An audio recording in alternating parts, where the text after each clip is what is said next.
A Web Rádio Fraternidade apresenta o programa Refletindo com Joana. Apresentação Renner Cunha.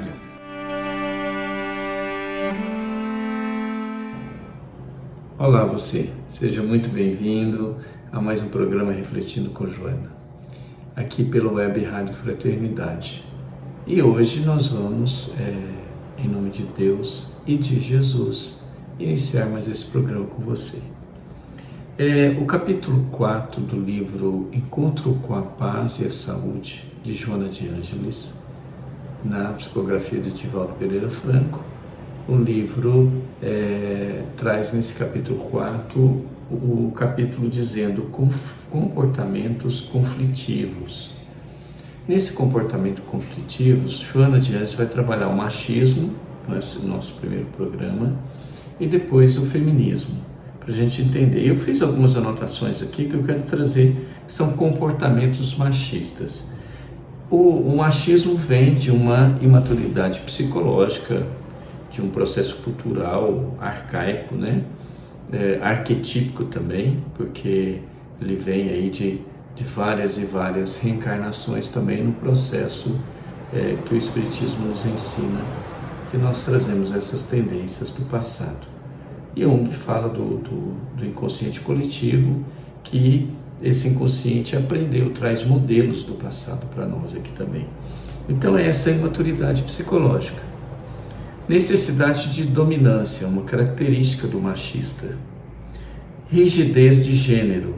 Então, homem é homem, mulher é mulher, e aquela coisa bem rígida, radical. Hostilidade em relação às mulheres. Então, o machista ele fica hostil em relação às mulheres. Eu trouxe aqui alguns pontos, tá, gente? Tem vários pontos para ser trabalhado. Trouxe alguns. Podem ser expressões de insegurança. Então, eu tenho insegurança em relação ao meu convívio com a minha esposa. Minha esposa pode estar numa posição social melhor que a minha, financeira melhor que a minha, espiritual melhor que a minha, e aí por aí vai, né? E aí eu para suprir aquela insegurança, uso a máscara do machismo e nessas expressões, né? Necessidade de afirmar a identidade masculina. Eu sou homem, eu falo, eu faço, eu aconteço, homem não chora, homem é isso, homem é aquilo. A gente aprende muito isso. Hoje, talvez menos, mas já foi mais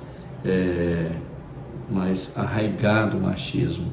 No Brasil tem melhorado, mas ainda tem muito, né? O feminicismo ainda é muito, muito grande no Brasil. São temas assim bastante difíceis ainda, que traz ainda uma dificuldade de crescimento moral para o homem, isso aqui nesse quesito do machismo. Então ela trouxe aqui para nós, olha que interessante, a questão do relacionamento, né? Um relacionamento que um é dependente do outro. Ela diz o seguinte: ninguém nasceu para submissão injustificável. E quando isso se dá em um consórcio, um casamento ou uma união, aquele que se permite a perda de identidade, a fim de ceder sempre, esconde na aparente bondade a covardia moral que o aturde, que o perturba, o medo de perder a convivência com o outro, a insegurança, tornando-se desajustado e infeliz. Então, tanto o homem quanto a mulher submissa injustificavelmente, uma submissão que não dá para engolir, como a gente fala no popular, né? Então, Joana traz isso.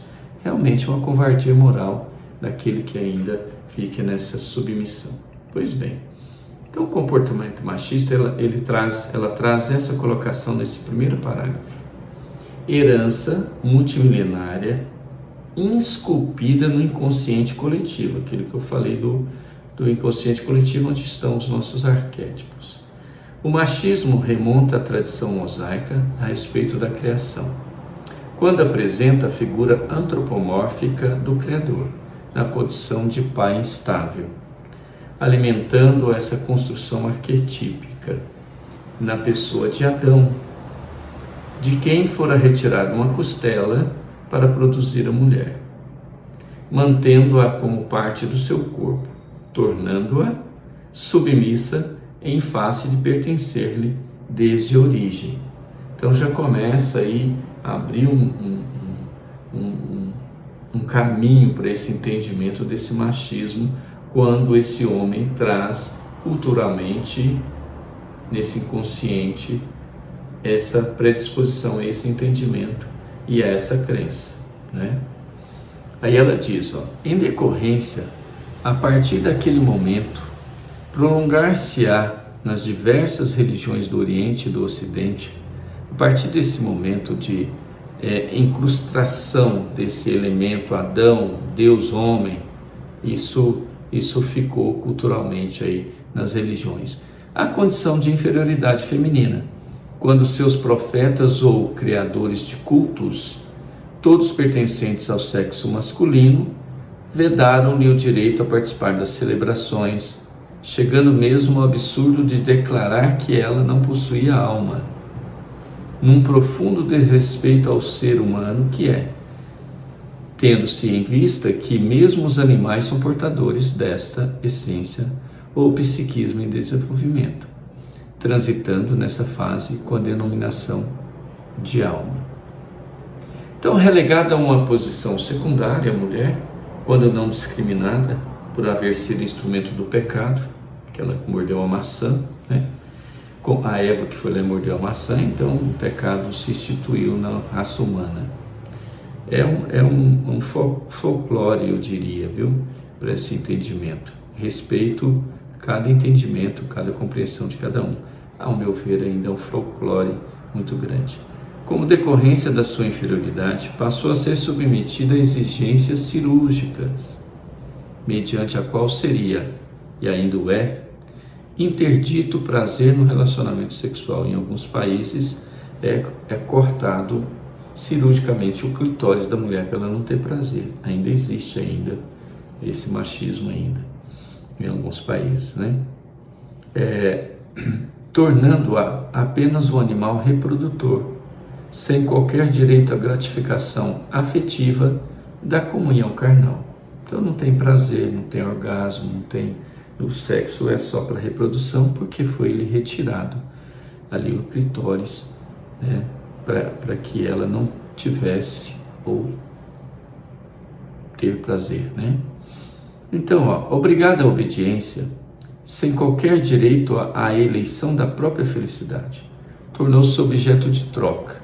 Como que eram os casamentos antigamente? Ela traz isso aqui, oferecer-se um dote a quem a desejasse. Então, olha o que Joana traz. De forma que se transformasse em mercadoria transferida de um para outro proprietário. Então, eu era o pai, então vem um rapaz, paga o dote e leva. Então, eu estou vendendo minha filha, né? Antigamente se fazia muito isso, os dotes. Sistematicamente anatematizada, era empurrada para o adultério em face da responsabilidade do consorte, ou para a prostituição por homens insensíveis, que depois, assumindo atitudes puritanas, exigiam-lhe e ainda o fazem em diversas regiões da terra. É triste isso, né, gente? Se for pensar que ainda existe muito, o machismo ainda impera em muitas regiões. A punição é mecanismo de transferências psicológicas da culpa de as haverem arrastado o deslate. Olha que situação, né? Coloca a mulher numa situação e depois ainda imprime culpa na mente e no coração dessa criatura. Olha o que ela traz aqui de ensinamento. Mesmo Santo Agostinho, após a sua conversão ao cristianismo, evitava-as por serem objeto de pecados, não sendo poupadas por Freud, também o pai da psicanálise, que as consideravam invejosas do homem em razão da constituição orgânica, que ela não colocou, mas sim, a gente que já fez psicologia sabe que é por causa do falo, né, do homem. A sistemática indução à inferioridade produziu um profundo conflito na mulher, que passou a submeter-se aos caprichos da irresponsabilidade machista, obrigando-a a introjetar os sonhos e ambições naturais, tombando em lamentáveis processos depressivos ou de rebeldia interior, que se convertiu em enfermidade de diagnose difícil. Então é o que o Joana traz para nós como uma grande, eu diria, um grande alerta para nós, né? Deixa eu ver o que eu trouxe mais aqui que eu anotei para a gente, para eu ler para vocês. Renascidos então na indumentária feminina, com missão de romper a cadeia de ignorância e de preconceitos perversos, lentamente foram impondo pelo exemplo e pelo poder da capacidade de construir, de administrar, de servir, o seu valor moral e humano, demonstrando que a fragilidade que lhe era atribuída restringia-se somente à força física, em face da sua constituição hormonal e à finalidade superior da maternidade. Então traz aqui essa sensibilidade dessa mulher, né? E aí essa ânima, essa mulher que também tem um ânimos aí dentro desse compêndio de psicologia, de entendimento. Então, a decantada e ilusória superioridade masculina foi decantando, e está decantando cada vez mais essa ilusão da superioridade masculina sobre a mulher, ocultando os conflitos e complexos. Descarregou na fragilidade feminina a brutalidade e a covardia moral, para logo tombar-se nos braços, buscando apoio e consolo nos desastres emocionais de que se tornavam servos. Então o homem, nos seus desequilíbrios morais, depois retornava a mulher, né, para um processo aí de busca de alento e de consolo. Olha, veja que paradoxo, né?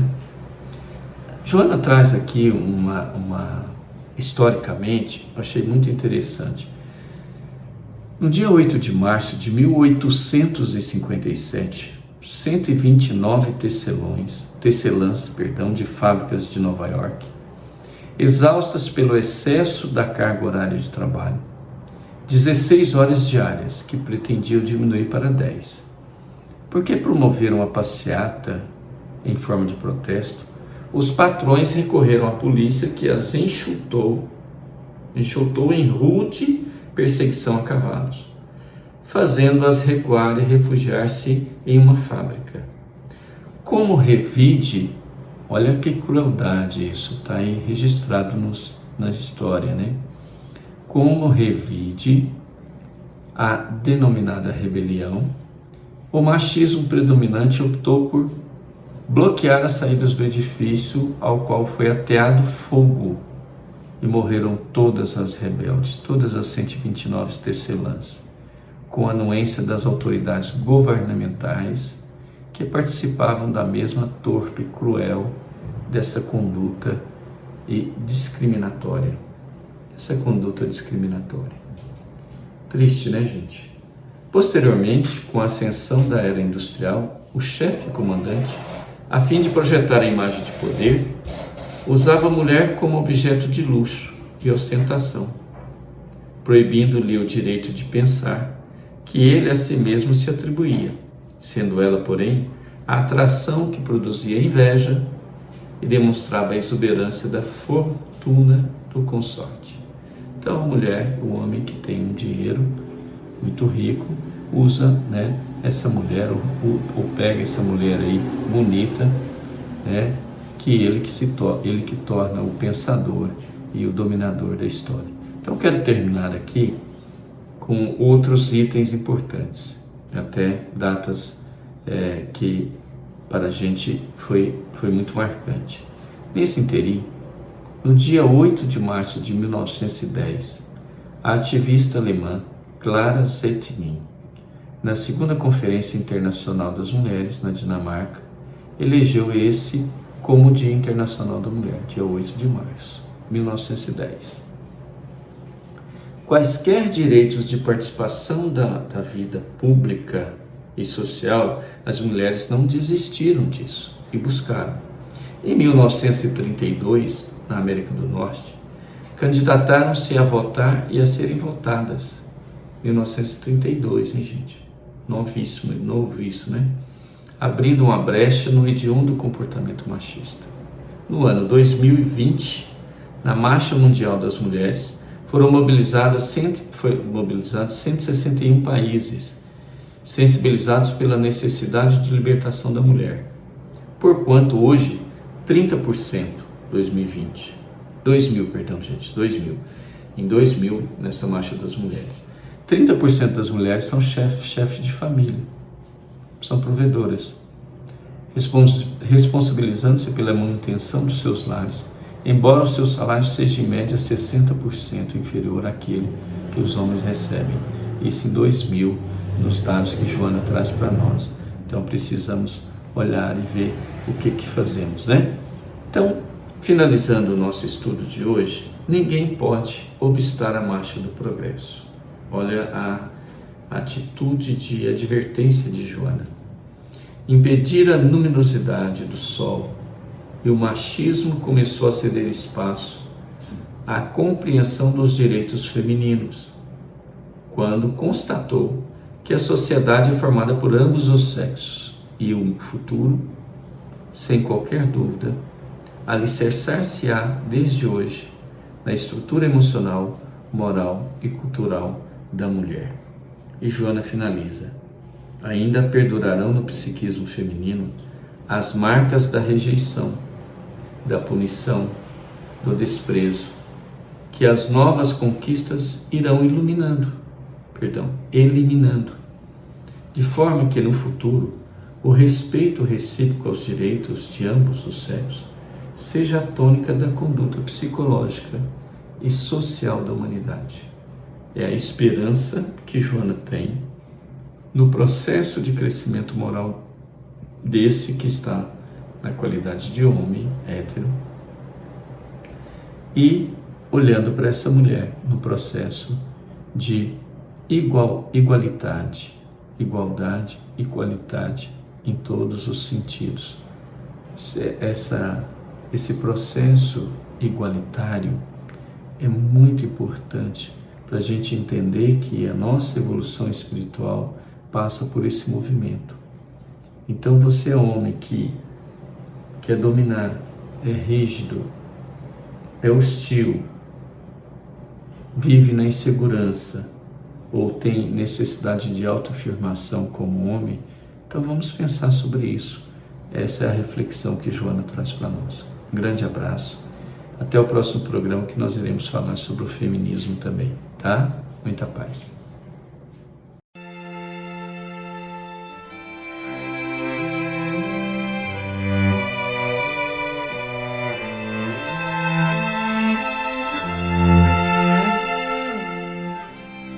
A Web Rádio Fraternidade apresentou o programa Refletindo com Joana.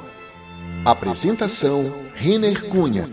Você pode interagir conosco escrevendo para faleconosco@radiofraternidade.com.br.